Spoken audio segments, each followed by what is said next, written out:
You ask Tiger to calculate. This deals with finding the midpoint between 2 points. The midpoint between the 2 points is 5, -10. Let's solve it step by step. Plot the 2 points and calculate the midpoint using the formula. The coordinates of point 1 are, x1 equals 4, y1 equals -8. The coordinates of point 2 are, x2 equals 6, y2 equals -12. PM represents the midpoint of the 2 points.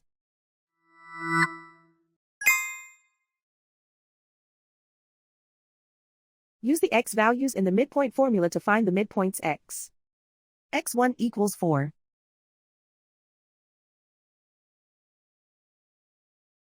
x2 equals 6.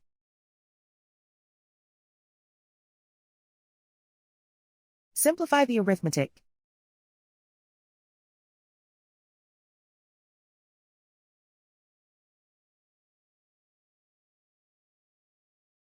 Use the y values in the midpoint formula to find the midpoints y. y1 equals -8.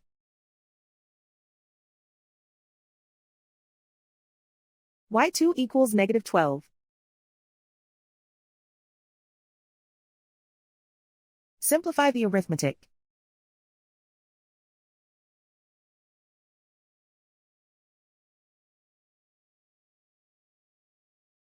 And so, the midpoint is 5, -10.